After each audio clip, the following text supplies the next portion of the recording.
G'day you mob, back again. Today we are reacting to this video, 10 things you must know before visiting Australia by Tristan Kuhn on YouTube. Let's get into it. What's good, y'all? Tristan here, and today I'll be sharing with you 10 things you must know before visiting Australia. So as you can tell, Tristan is from the US and I've reacted to a few of his videos. He's obviously spent a lot of time down under in Australia and has done a lot of content based on his reaction as an American to Australia. So that's why I love reviewing his videos. It's interesting to see his take. Alright, first up, you must know what these flags right here mean. The problem with these flags is if you're not from Australia, you probably have no idea what they mean. But if you're from Australia, they're so common knowledge that you just assume everyone knows what they mean. These flags right here show where it is safe to swim. So if you're on the beach looking to hop in, go look for these flags. There'll be two of them. Anywhere between those two flags is where it's safe. So those two flags are the surf life saving flags that you will see at main beaches around Australia where there is a surf life saving club or surf life saving presence. If you see red and yellow on the beach, it's going to be associated with surf life saving. But if you see those flags on the beach, between those flags is where the surf life saving club and officials or surf life savers officials that are involved have designated as safe along the beach. It changes from day to day. Rips can move up and down the beach. These are areas of calm water that look inviting but will suck you out to sea and you can end up drowning. In fact, a lot of foreigners and Australians drown in rips every single year. So if you go to the beach and you see these flags, swim between them or just ask a surf lifesaver or someone else at the beach where is safe to swim. Don't just go into the most inviting looking place. Australian oceans are no joke. They have some of the strongest rip currents in the world, and every single year some tourists make the news for not following these rules, getting taken by a rip current 5 miles out to sea, and you don't want to be that tourist. A good show for you to check out, especially if you're learning Australian English, is Bondi Rescue. So Bondi Beach is probably the most famous Australian beach in the world, in Australia. It's just the most famous beach, and they have a surf life saving club there that has its own TV show. And if you've watched the series, you will see that people quite often each season end up drowning because they don't heed the warnings.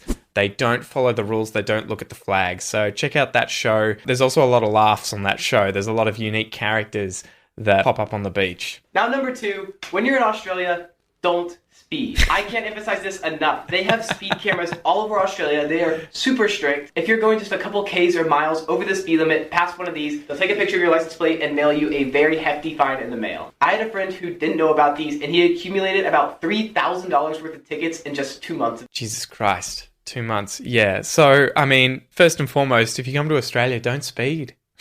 Don't speed. Like, don't break the law. If you have to drive fast, drive the limit, right? Otherwise, get a plane or maybe hire a helicopter or a speedboat. I don't know.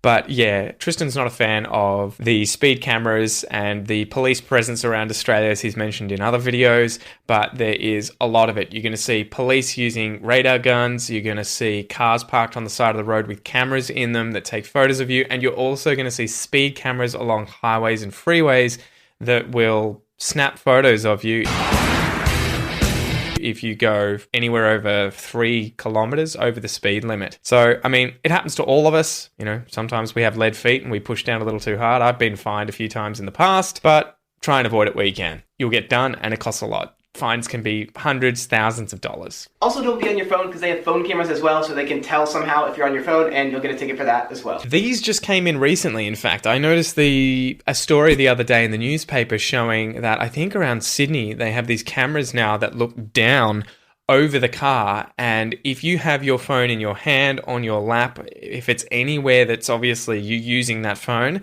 the photo will be taken, and obviously they use an AI or something to be able to pin these photos down and then send you a fine for using your phone. So another thing to be aware of. Again, if you're going to use your phone in your car, have it up on the, up on the windscreen or on some sort of a mount, and have organized whatever you're going to do with your phone before you start driving, okay? Because yeah, in Australia, you will get fined if you are using your phone in your hands whilst driving. And 3 is don't be upset and just expect to pay extra for sauce. Not if you're at a nicer sit-down restaurant, but if you're at any grab-and-go place, burger joint, fish and chip shop, anything like casual food, they're going to charge you for like any sauce. Like it doesn't matter, barbecue sauce, ketchup, like whatever you want, mayonnaise. If you're at a place like KFC, just gives you like a little packet of it, those are going to be about 50 cents. But if they give you a little like side dish of it, it's going to be about $1 to $2. Tell you a trick here. If you go to anywhere like KFC, McDonald's, any of those sort of large chain takeaway places, if you want to get sauce for free, look for the youngest person working the till who looks like they have the least experience. And then after you've ordered and you've paid, then ask, oh, by the way, do you mind if I grab some sauce? Tends to work more often than not that they'll just give it to you and they're not going to put it through the till for 50 cents. Very clever, boys.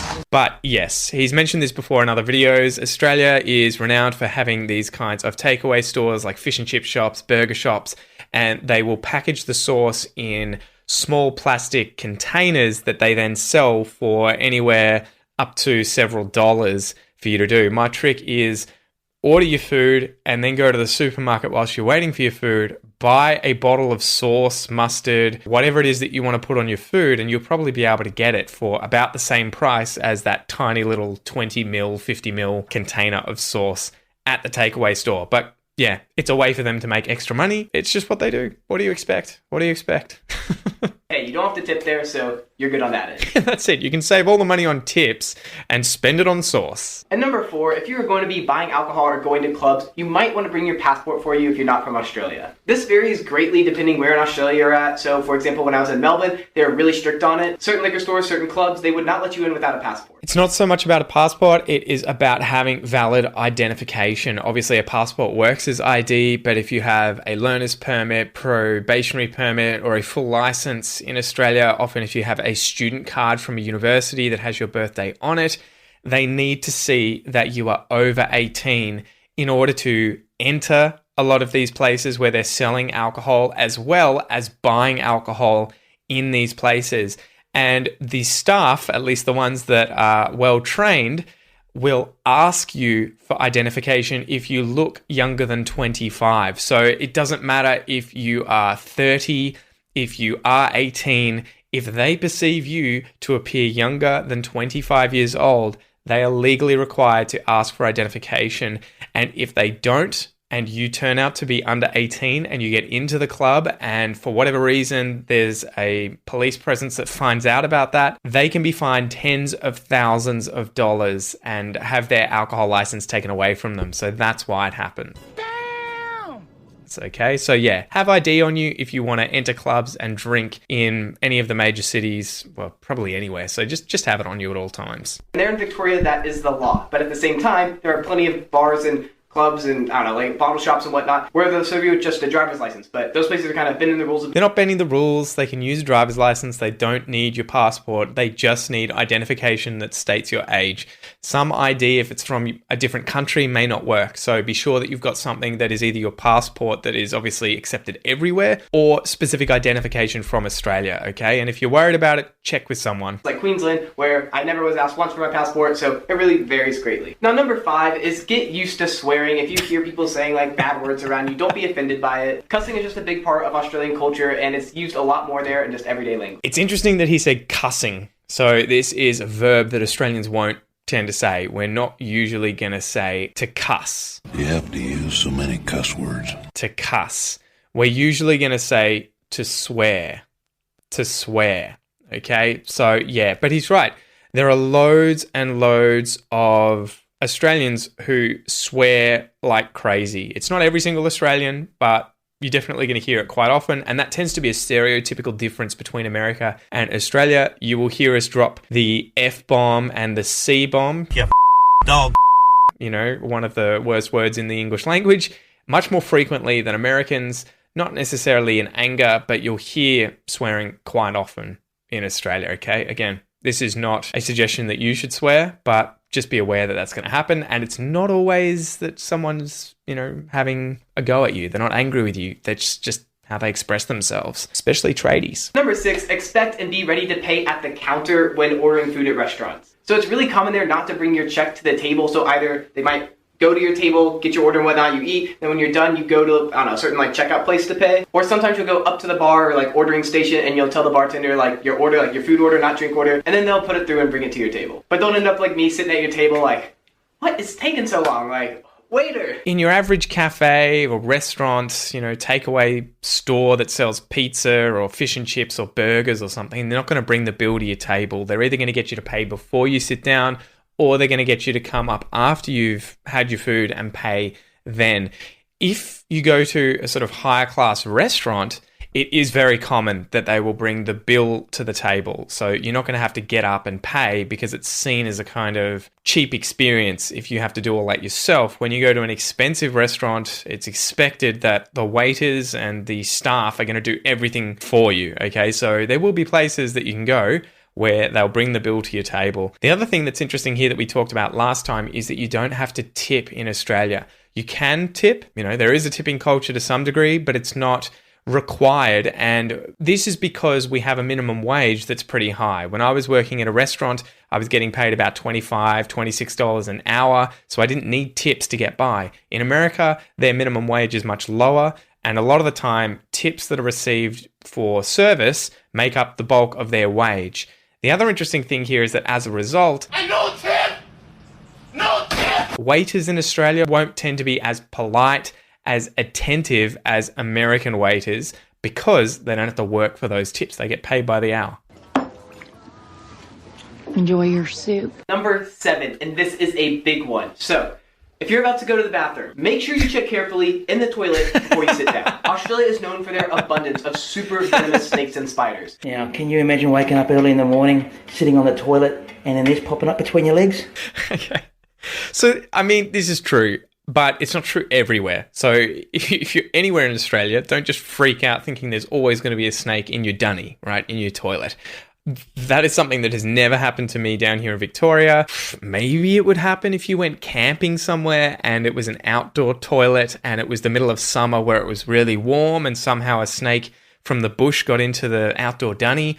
But it's not that common in the colder areas of Australia. If, however, you start going north along at least, especially the east coast, and you start going into northern parts of Queensland in particular, yes, you're going to come into contact with snakes much more frequently because they're more abundant, and because of the temperatures being warmer, they're going to be around more frequently, entering your house.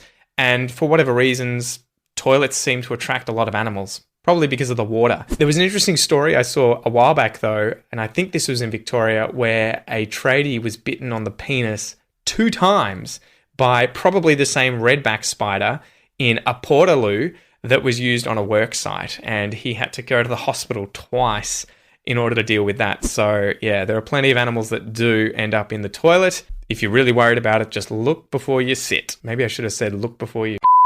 Snakes like to curl up in the toilets for warmth. The last thing you want is a venomous snake coming out and biting your ass. I'm just kidding. None of that is true. It is. It's not going to be a venomous snake. I think a lot of the time, though, with these snakes, that they're going to be pythons that you will find, okay? Things like carpet pythons or diamond pythons or, they'll be pythons.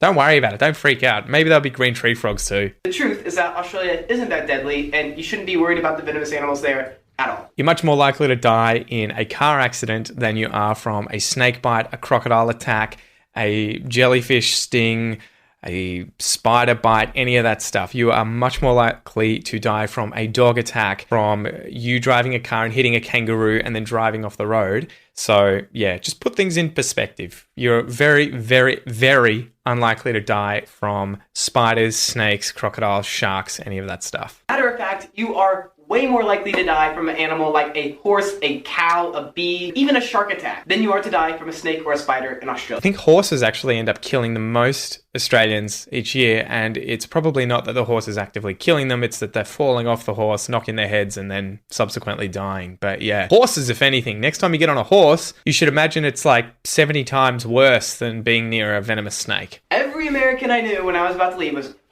watch out for the snakes, watch out for the spiders. There's so many poisonous stuff in Australia. I do tons of hiking, and not once have I seen a poisonous snake or spider in my time in Australia. Want to know some facts? Not a single person has died from a spider bite in Australia in over 40 years.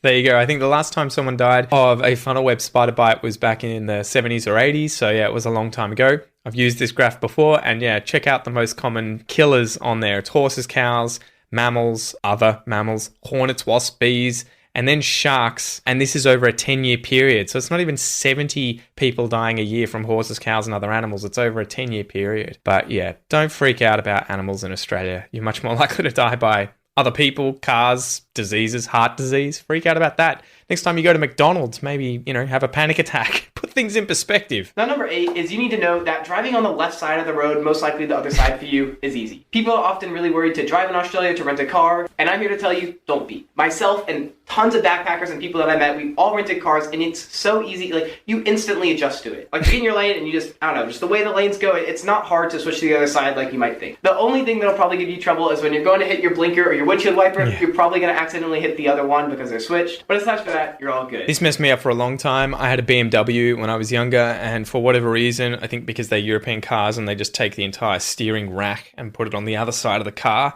the indicators and the lights were on the opposite side, so I had to get used to doing that. And so even though I was driving and knew how to drive, I was constantly screwing that up, especially when I changed cars after that back to an Australian sort of model. But yeah, in Australia, we drive on the left. It's not that difficult. You can rent cars pretty easily. In fact, if you guys want a little tip, you can actually get free access to rental cars. I'll put a link up here. There are a few websites, and they require people to drive the cars back from where they've been taken to the original city that they've come from. So if someone hires a car in Darwin and drives it to Perth, quite often they will allow you to use the car for free or even a few dollars a day to drive the car back from Perth to Darwin. So it's an easy way to get access to wheels for free and to go on a little road trip, so check it out. But yeah, just take your time getting used to driving on the left in Australia. Now, number 9, this is probably, it might be the most important one on this list, and that is that Australia is really big. Don't think you're going to see it all in a 1-week trip. Say you're going to go to Australia and hit maybe 4 or 5 of the big cities in the Great Barrier Reef. That's literally like coming to America and like, oh, I'll just do a little trip to, I don't know, go to New York, and maybe we'll hit Northern and then Southern California, and we'll hit Vegas and Florida. How about Washington, D.C.? They're really far apart. You need time for that. So if you're visiting Australia, either allot yourself a good bit of time or stick to just 1 or 2 areas. There's pretty much going to be 2 things that you can do here. You can either go to the West Coast and, start in Perth and then drive north, and there's pretty much, nothing in the way of other big cities when you go north, or you can come to the East Coast and either drive west to Adelaide or drive up and down the East Coast, where there are all the major cities. You're going to have Hobart, Launceston, Melbourne, Sydney, Canberra, Brisbane, all the other cities, Bundaberg, Mackay, Cairns, all the way up the coast there. So you can see quite a bit on the East Coast if you want to go on a road trip. But yeah, you're not going to see all of Australia in a week. In fact, I think there was someone who set the record recently for driving around Australia, doing a loop of the entire continent in the fastest amount of time. And it was a bunch of guys in a 4-wheel drive. And I think it was 5.5 days. I'll put it up on screen. But it was a crazy effort, and they were just driving 24 hours a day, unless they were obviously, at a pit stop or putting fuel in the car. But that's how big the place is. Insane. And number 10, locals will appreciate this one. That is that if you go to Australia, do not call the city in the south Melbourne. That's not how they pronounce it there in Australia. It is Melbourne. Melbourne, not Melbourne. A little tip here. It's not Melbourne, it's Melbourne. So use the schwa sound instead of the I short, like vowel sound from it or bit or sit. I. It's okay? Melbourne, Melbourne, Melbourne, Melbourne. But yes, we get ticked off quite a lot of the time when Americans seem to mispronounce every city in Australia, the animals in Australia, all sorts of things. They would just butcher the words. They'll say Melbourne. Where in Melbourne can I buy a neti pot? They'll say Canberra. They'll say Brisbane, Cairns, and things like koala, emu. Koala and a bear. About the emu wars. Yeah, it's crazy. That's one of the biggest pet peeves, I think, of Australians when Americans are involved. It's the pronunciation of the different places. Any Americans listening to this podcast or watching this video, work on your pronunciation, guys. We still love you. We'll love to get about this, so if you want to sound like you're a little bit educated and know something about Australia, don't call it Melbourne. Exactly. Just take a little bit of time to learn the pronunciation of these places and then just crush it, and you'll blend right in. So that's it, guys. If you enjoyed this video, make sure to check out this one over here, and I will see you next time. Bye.